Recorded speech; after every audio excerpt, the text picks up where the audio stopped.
Boa tarde novamente, né, pessoal? Nós vamos hoje começar nossas atividades e eu estou com a palestra aqui, A Ciência da Vida, né, com Leonardo da Vinci.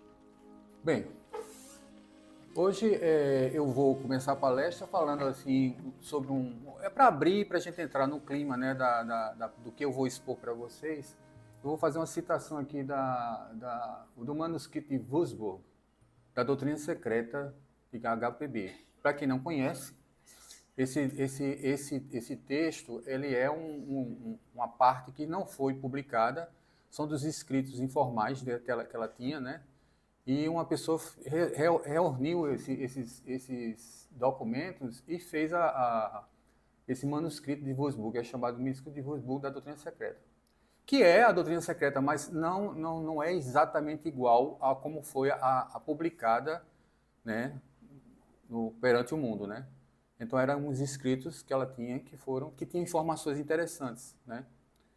Então, Deus geometriza, diz Platão, porque toda cosmogonia, desde a mais antiga até a mais recente, desde os Vedas até a Bíblia judaica, é baseada e está interligada e está intimamente relacionada a numerais e cálculos geométricos. Estes, questionados pelos iniciados, renderão um valor numérico baseado no valor integral do círculo, o segredo da deidade oculta, como de outro detalhe oculto, qualquer outro detalhe oculto, né? Em conexão com a arquitetura cosmogônica, ou glifo simbólico dos mistérios primitivos, quer seja antropológico, antropográfico ou cósmico. A teoria cosmogônica dos numerais, que Pitágoras aprendeu na Índia dos hierofantes egípcios, é capaz, por si só, de reconciliar as duas unidades em uma, ou matéria e espírito, e fazer com que cada uma demonstre a outra matematicamente. Então, isso é a base, o fundo dos conhecimentos que faz parte da vida de Leonardo, né? É a base e o foco dele era exatamente nisso aí. Então, eu vou, assim, resumidamente, dizer o que é que eu vou falar. Eu vou fazer um breve relato de quem foi Da Vinci, a genialidade dele, né? Ele era um polímata, qual era o seu campo de atuação, a interconexão de todas as coisas, padrões, os ciclos, né, que estão envolvidos nisso tudo aí, a conexão de sua genialidade com uma base coletiva universal de dados, né, aquilo que está por trás do véu, que representa todo o conhecimento possível e imaginável. A assinatura de Deus, a última ceia, que é a obra que eu vou tecer alguns comentários, né, e o homem vitruviano. Bom, Leonardo da Vinci, né, nasceu em 15 de abril de 1452 em Vinci, na Itália. É amplamente reconhecido como um dos maiores gênios renascentistas, né? Sua mente inquisitiva e curiosidade insaciável levaram a explorar uma variedade de campos, incluindo arte, ciência, anatomia, engenharia e inventariação, né?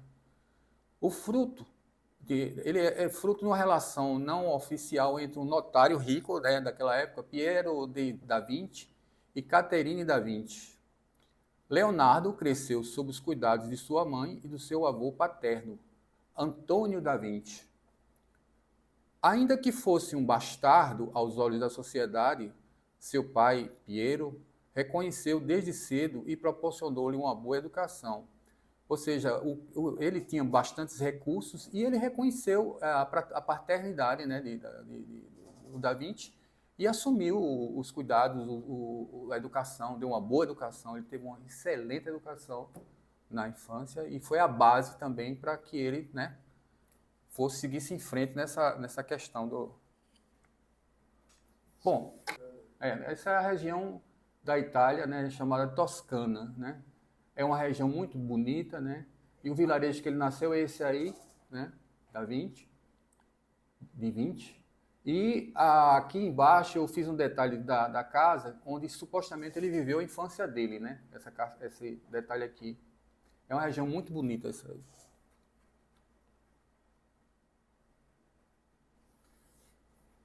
Da Vinci é considerado um polímata, né? Com sua mente aberta para os mais variados interesses da atividade humana. Dessa percepção integral da existência da vida, se faz uma correlação de tudo com o homem, com a manifestação microcósmica de tudo mais. Os polímatas incluem os grandes estudiosos e pensadores da Renascença e do Iluminismo, que se destacaram em vários campos da ciência, tecnologia, engenharia, matemática e artes. No Renascimento italiano, a ideia de polímata foi supostamente expressa por Leão Battista Alberti, que viveu entre 1404 e 1472. Ele próprio era um polímata, na declaração de que um homem pode fazer todas as coisas que ele quiser. Ou seja, o polímata é aquela pessoa que a mente dele é aberta para todo e qualquer conhecimento que possa ser útil para o entendimento da totalidade. Ou seja, ele é uma mente que abrange tudo. Então, ele entra no campo da arte, no campo da ciência, no campo da biologia, no campo do que você possa imaginar que seja a área de atuação humana. Então, a música, né? A pintura, enfim, tudo. Então, ele é considerado um polímata, o conceito é exatamente isso aí, né? Da Vinci é considerado como um polímata com sua mente aberta para os mais variados interesses da atividade humana, né? Dessa percepção integral da existência, da vida, se faz a correlação de tudo com o homem, como a manifestação microcósmica de tudo mais. Ou seja, o que o homem representa é exatamente a síntese de toda a existência, o que é macrocosmo, como a lei de Hermes, né? É o que está em cima e embaixo. Então, o homem representa ele é a essência que representa toda essa questão do cósmico, cosmogônica, né? Então, continuando, dentre os outros grandes gênios considerados como políticos, temos o Rabindranath Tagore, né, que é um escritor muito famoso, né? O Goethe, né? O Benjamin Franklin, Nicolau Copérnico, René Descartes, Aristóteles, Arquimedes, Isaac Newton, Nikola Tesla, muito famoso, é da nossa época, né? Pitágoras, né? O grande Pitágoras, Bertrand Russell.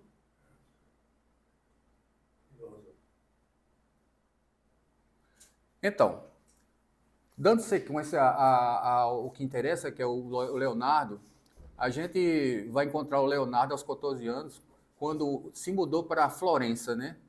Que era considerado naquela época a joia cultural da Itália renascentista, para se tornar ele próprio um aprendiz no estudo do mestre Andrea del Verrocchio, muito famoso na época, né? Ele era um grande mestre que era famoso demais naquela época de Da Vinci. E então Da Vinci foi para Florença para aprender arte com ele, né?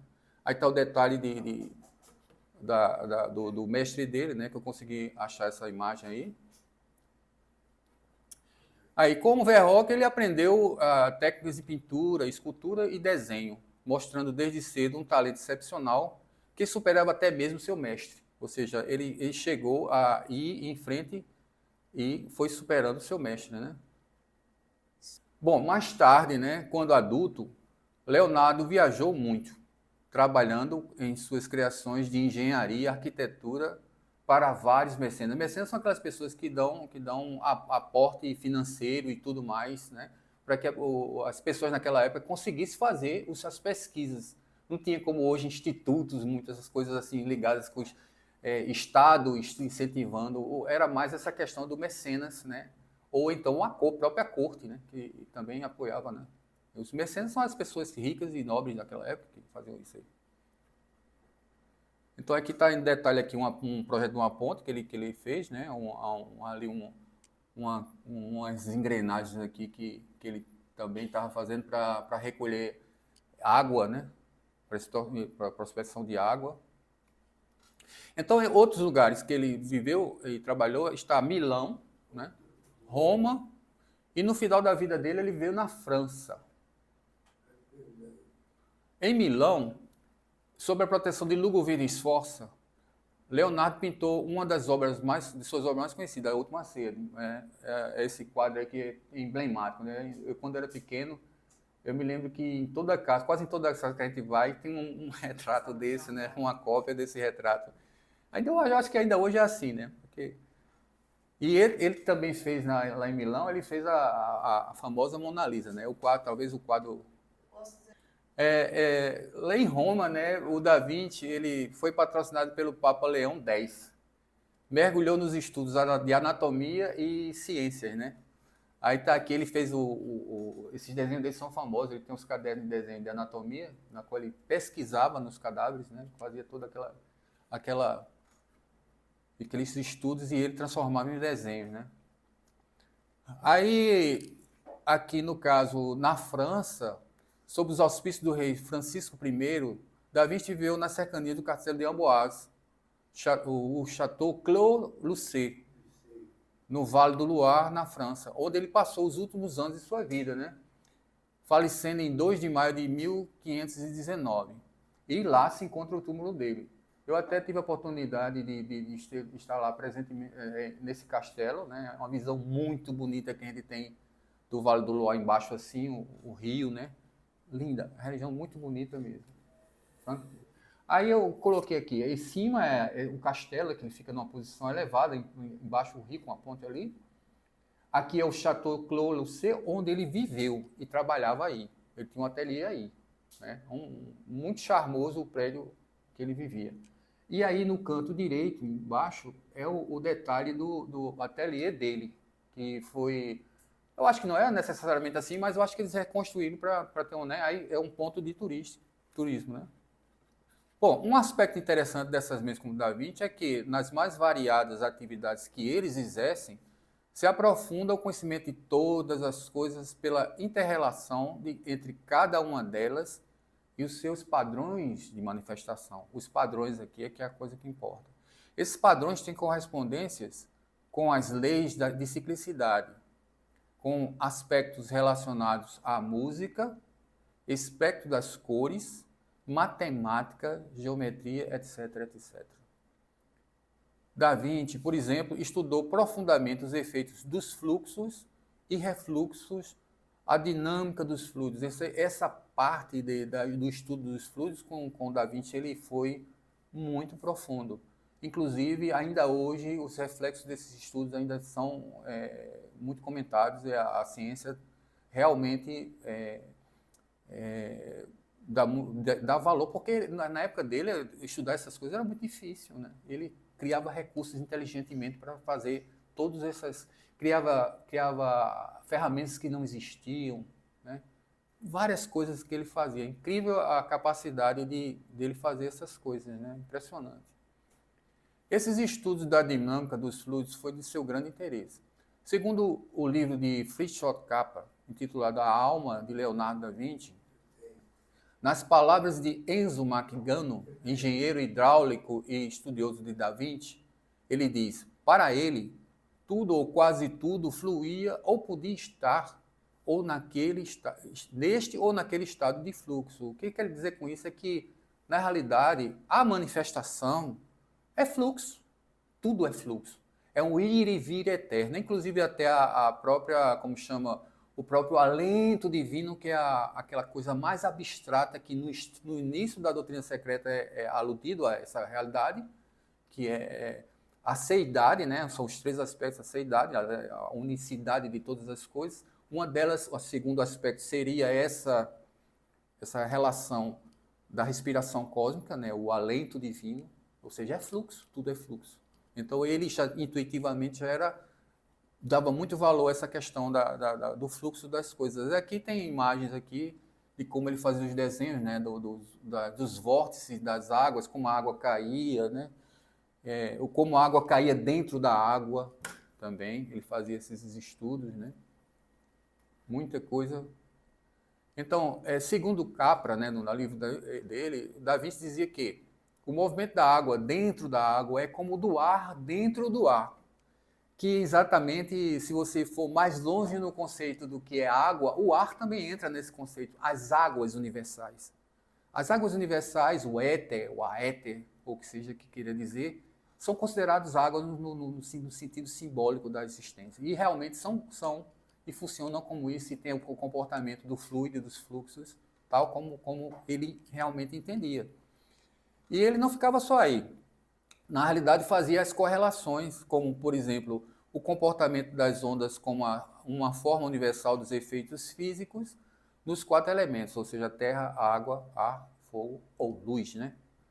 Ele fazia comparações do comportamento das ondas na água, né, com as ondulações provocadas pelo vento nos campos dos tigres. Ele fazia correlação de tudo com tudo. É uma mente aberta para essas coisas. Então, para você ver, ele pegava aquele movimento quando você está no campo, que eu botei essa imagem aqui para representar isso aí, quando o vento dá e naqueles campos ele sai varrendo o campo e vai em ondas, sabe?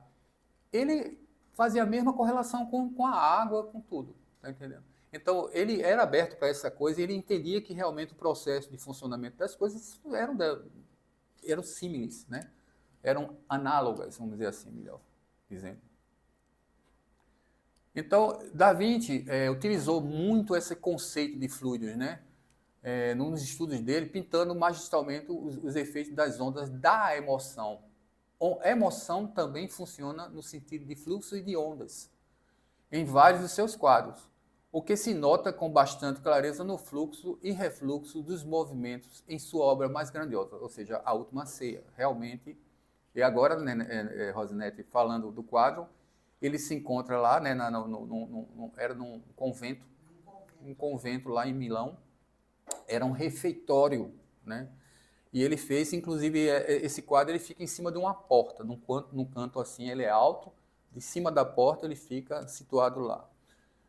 E esse quadro, eu coloquei aqui umas linhas para mostrar a vocês como realmente a pintura dele mostra o fluxo, uma dinâmica que está ocorrendo aí nesse quadro, no qual do canto direito para o esquerdo, que é mais na frente eu vou falar, é dividido a relação, foi feita uma relação com o estudo do astrólogo dos 12 signos, né? Então, da direita para a esquerda, até Peixes, que é no final da mesa, você vê os movimentos dos braços, como eles têm uma linha de fluxo mesmo, como se fosse uma água em movimento. Incrível isso. Ele realmente sabia explorar muito bem essa questão.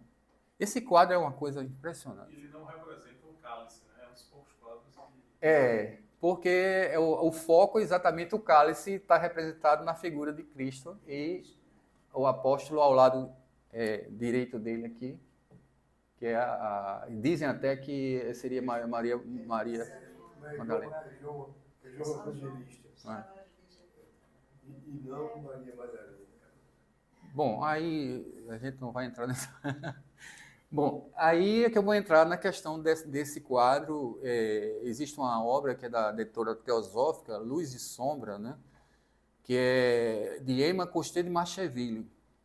E essa senhora, que é de origem alemã, ela fez essa obra, descobriu a relação, que segundo me saiba, foi ela que, uma das primeiras pessoas que apontou essa correlação que ela identificou dos signos do zodíaco nessa obra dele, né? Realmente é impressionante a coisa como é feita. A inspiração de um gênio artístico é deveras misteriosa na forma como ela se expressa em suas obras, né? O mistério está exatamente naquilo que, com o passar do tempo, vai sendo descoberto em suas obras, na medida em que se vai esmiuçando cada detalhe das minhas, ou seja, essas obras que são universais, que transpõem o tempo, né? Elas vão cada vez mais, as pessoas estudando e se aproximando delas, vão descobrindo elementos de interpretação e de detalhes e de riqueza de simbologia de uma forma fantástica. É espantosa a quantidade de simbologia que se detecta em suas obras, né? A astróloga Emma Coster de Marcheville identificou os signos do zodíaco na conhecida obra de Da Vinci, A Última Ceia, na sua obra Luz e Sombra, como eu já tinha falado. Outra obra que também eu tenho tanto essa como essa outra aqui que eu vou falar, que aborda esse tema também, é de Pedro Tornaghi. Ele é um astrólogo, é Leonardo Astrólogo, o nome do livro, né? O Jogo de Símbolos da Santa Ceia, na qual ele também fala como conheceu sua mestra Emma Coster, ou seja, Emma Coster já foi mestra desse Pedro, né? E ele conta também da vinda dela com a família para o Brasil, muito interessante a trajetória dela. Ela era alemã de nascença, era filha de um eminente teólogo naquela época. E na sua infância, né, na sua residência, foi visitada por Hermann Hesse, olha só, um grande escritor alemão que escreveu Gautama, né? Siddhartha, desculpe. E também Carl Jung teve presente ou seja, o ciclo de amizade do pai dela era uma coisa assim impressionante, né?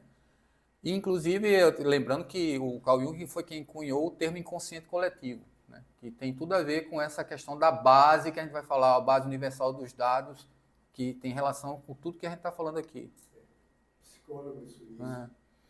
Então, Da Vinci levou em torno de 15 anos elaborando esboços para a composição final dessa grande obra dele, né? Cada posição e cada gesto dos participantes foi detalhadamente planejado. Nada foi por acaso nessa obra. Vemos aqui o Cristo como o centro da composição, representando o Logos solar, tendo no seu entorno os apóstolos como se fossem os planetas vinculados a ele, né? Então, se você vê, o número 13 representa essa obra, que Jesus seria o excedente, né? Porque são 12 apóstolos e ele é o centro dessa relação, na qual ele representa o número 13.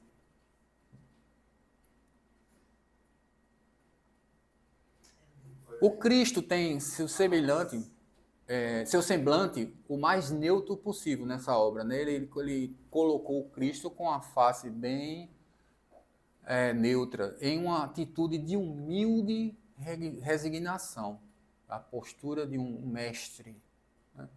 Os 12 apóstolos, por sua vez, estão cada um gesticulando e com expressões faciais que indicam as características que correspondem a cada signo do zodíaco, né?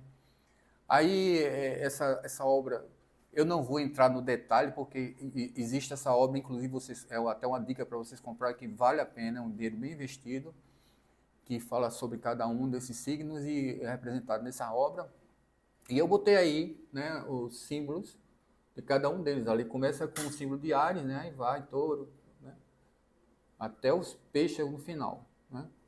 E você vê aí o Cristo, ele representando a mão, o lado esquerdo da mão dele é voltado para cima, o lado direito para baixo. Esse símbolo, para quem conhece a alquimia, é muito conhecido, que leva àquela questão do solve e coagula, né? Que é até falado nas obras de Eliphas Levi. Ou seja, aquilo que ele plasma do mundo do oculto no mundo do físico, né? Cristalizando, né, a realidade consciente. Então, eu botei aqui embaixo, né, o gesto alquímico, solve e coagula. Eu dividi em quadradinhos aí, porque são as trindades, né, os ternários daqui são com os elementos mutável, fixo e cardinal do zodíaco, né? Então, cada um desses quadrados está colocando essa parte dos três momentos, vamos dizer assim, que é cardinal, fixo e mutável, né? Que para quem estuda astrologia. E outra também que ele representa as 4 estações do ano, né? Então, está aí começando pela primavera, verão, inverno, outono e inverno, né? Então, está tudo representado aí. E tem muito mais coisa aí. Isso apenas um começo, uma pincelada nessa fantástica obra. Com o passar do tempo, muitas especulações surgiram a respeito dessa obra. Muitas informações já surgiram, identificando muitos símbolos e informações supostamente codificadas nessa obra, né? Por exemplo, aí eu vou dar um exemplo, né? Os músicos especularam que a verdadeira mensagem oculta em A Última Ceia é, na verdade, isso aí é alguns músicos, né? Uma trilha sonora que a acompanha. Ou seja, em 2007, o músico italiano Giovanni Maria Pala criou 40 segundos de uma canção sombria, utilizando notas supostamente codificadas a partir da obra de Da Vinci. Olha só onde a turma chega, né? Eu só estou analisando um exemplo assim para vocês perceberem quanto se especulou em relação a essa obra, né? Outro exemplo, né, é a pesquisadora do Vaticano, Sabrina Sforza Galizia. Traduziu os sinais matemáticos e astrológicos da pintura em uma mensagem de Leonardo da Vinci sobre o fim do mundo, né? Ela afirma que a Última Ceia prevê um dilúvio apocalíptico que varrerá o globo em 21 de março a 1º de novembro de 4006. Deixa eu ver se podem. Cada coisa que é incrível, né? Isso tudo é cada um que vai no seu... Um aquecimento global. Eu acho que vai antes, né? Então, como a gente pode ver, né, existem estudos sérios que, como o da senhora Emma Costello, que eu citei, que mostram uma base lógica bem estruturada, e outros que não são tão convincentes assim, né? Então, tem de tudo. Na minha opinião, existe sim uma parte do trabalho de Da Vinci que de forma consciente foi adicionada, ou seja, um trabalho que Da Vinci colocou na obra dele de forma consciente, estudada, planejada, estruturada. Porém, foi codificada para que os que possuíssem a chave pudessem desvelá-la, né, evidentemente. Porém, esses grandes gênios, né, quando estão concebendo suas obras, conseguem trazer para o plano da manifestação informações que podem ser identificadas sem que o autor tivesse diretamente consciência disso. Isso é um fato. Então, por que é assim? Porque no universo nada é por acaso, tudo está interligado. Então, um gênio como esse, um pintor, capta as interconexões que estão no plano do oculto, no plano das ideias, e ele transforma isso em arte. Então, a parte que eu estava falando que é consciente, que ele realmente produziu, existe. Mas também existem as correlações da qual ele não se dava conta, mas que estavam sendo, vamos dizer assim, num fluxo, caíram na obra dele, utilizando exatamente os conceitos de fluxo dele. Então, houve um fluxo e uma percepção, uma captação intuitiva daquele plano que não é manifesto, diretamente no manifestação. É muito interessante isso. Tal como a natureza nos apresenta os padrões divinos, como as mostradas na narração áurea, identificada nas flores, plantas, animais, nebulosas, furacões, a mente de um artista genial pode fazer o mesmo em suas obras, consciente ou inconscientemente. Isso seria o que eu chamaria de assinatura de Deus, identificável através do desvelar desses padrões nas obras criadas desses artistas, né? Então, a natureza é o maior artista, né? Então, aí você vê as formas que são criadas a partir da própria natureza. Ali uma nebulosa, né? No canto direito embaixo, né? Ali em cima um furacão, né? Como se chama uma flor, que é aquela girassol, né? Um girassol.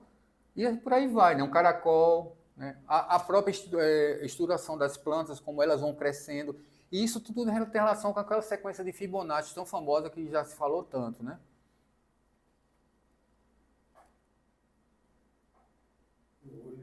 Existe uma base universal que registra todos os eventos ocorridos, né?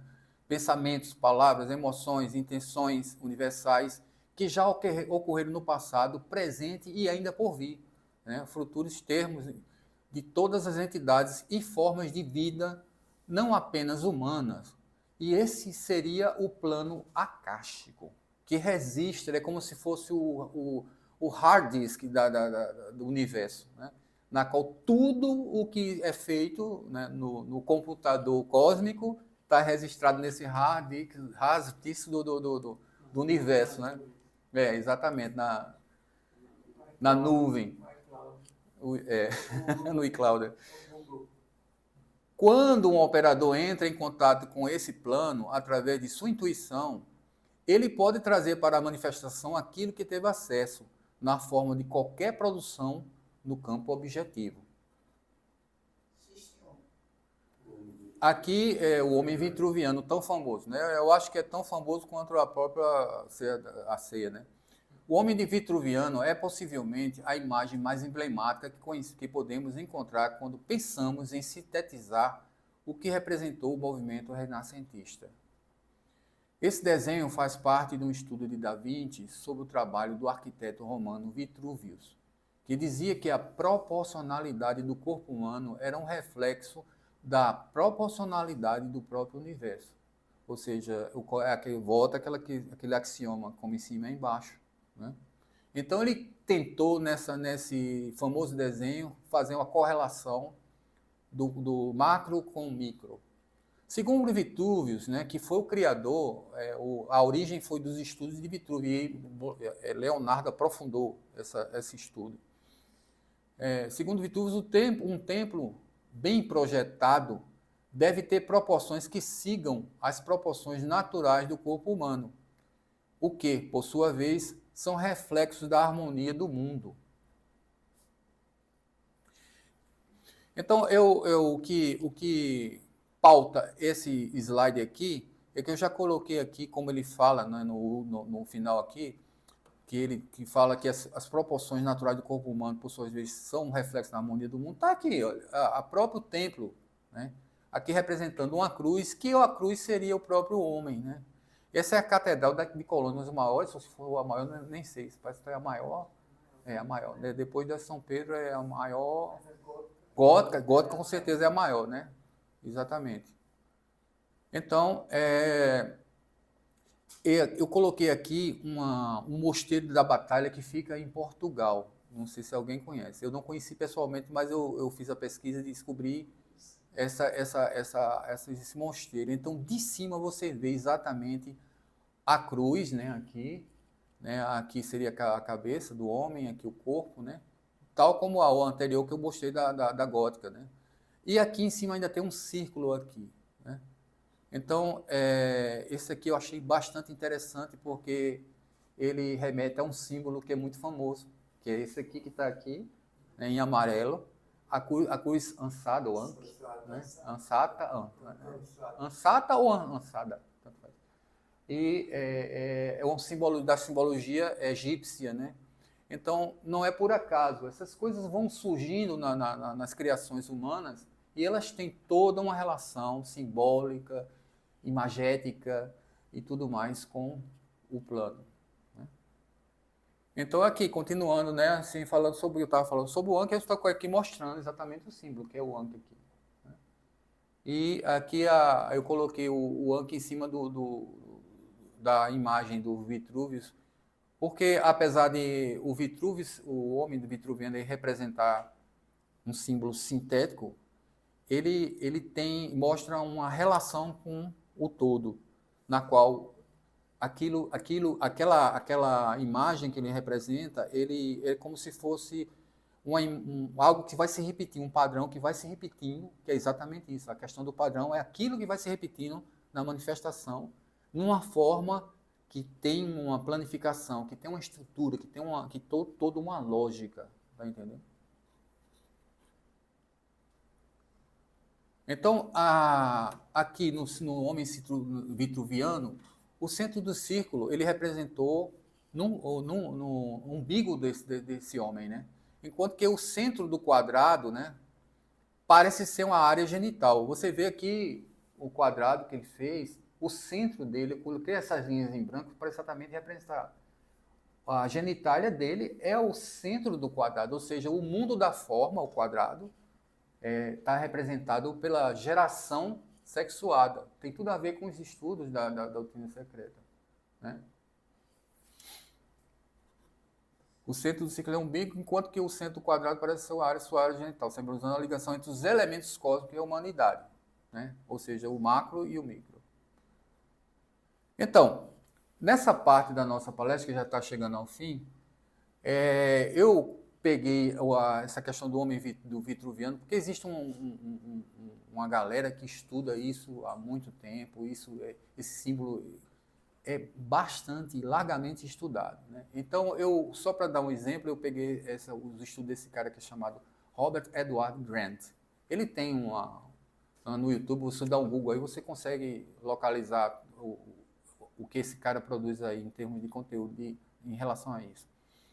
Esse camarada, juntamente com esse outro aqui que está do lado dele, que o nome dele é o Nassim Haramein, né? É outro que é um estudioso, né, de assuntos esotéricos, relacionados com ciência, com física, com tudo.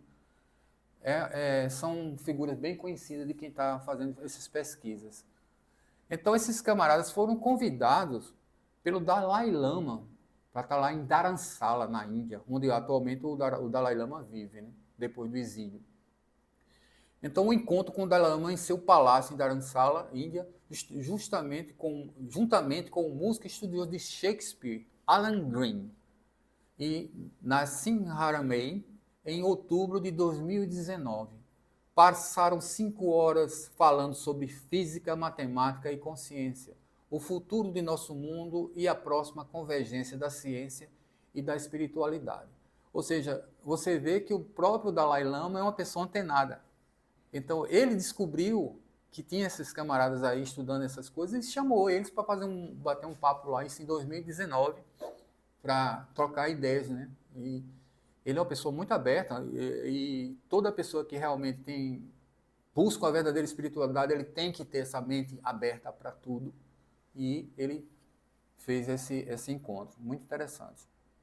Por que eu estou falando sobre isso? Porque eu vou passar um vídeo desse Grant aqui, no qual ele dá uma bela rebuscada nessa simbologia e o porquê de Da Vinci está tão relacionado, chama de Código Da Vinci, com a questão das formas das pirâmides, né? O homem vitruviano, que é um símbolo que representa todos esses estudos aí que relacionam as formas da grande pirâmide do Egito, né? As câmeras, o que representa tudo isso. Então, o vídeo ele é rapidinho e ele dá uma boa pincelada nesse negócio aí. The iconic Vitruvian Man, drawn circa 1490 by the great Leonardo da Vinci. It's probably the most famous image of all time, and yet for over 5 centuries, no one has noticed he encoded within it astounding knowledge of the Great Pyramid of Giza.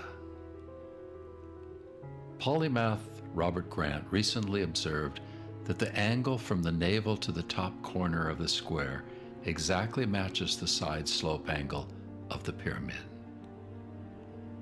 Aware that his cryptologist friend Alan Green had discovered precision sacred geometry connections to the pyramid hidden in the cover of Shakespeare's sonnets, Grant asked him to investigate Da Vinci's masterpiece with the same mathematical rigor. What they found challenges our entire concept of what this enigmatic work of art is really about. It's widely known that the Great Pyramid embodies the ratio of the radiuses of the Earth and Moon. But Green realized that by inscribing a circle within Da Vinci's square and raising that circle so its center coincides with the center of the Vitruvian Man circle at the navel, 6 perfect pyramid cross-sections are revealed, along with an exact geometrical match of the Earth-Moon-Pyramid relationship.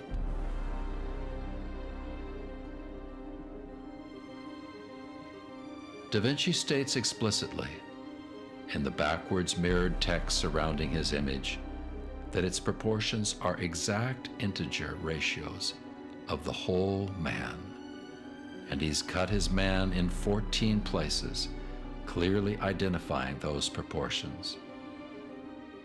In addition, he says decrease the height of man by 1/14, a second veiled reference to the Horus Eye myth in which Set cuts Osiris' body into 14 parts.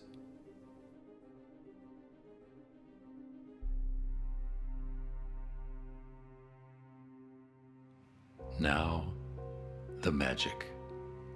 Da Vinci's lines reveal a perfect blueprint of the internal structure of the pyramid's chambers. Only the Queen's chamber seems to be missing. But is it? Queen Isis, mourning the cutting of her husband's body into 14 parts, represents the 14 phases of the waning moon. Her reconstituting Osiris' body represents the 14 phases of the waxing moon. Da Vinci has precisely identified the presently known subterranean, Queen's, and King's chambers, the ground level of the pyramid, its defining side angle, and its mathematical relationship to Earth and Moon, centuries before these were supposedly known. Which begs the question, do his upper lines represent presently unknown chambers? Da Vinci seems to be telling us the Great Pyramid hides a deeper esoteric symbolism than has ever been suspected. A blueprint of man's unfolding spiritual journey through the sacred energy centers in the spine, known as the chakras. Perhaps finding these inner chambers in ourselves is our ultimate purpose, and the Great Pyramid, but a metaphor for the true measure of mankind.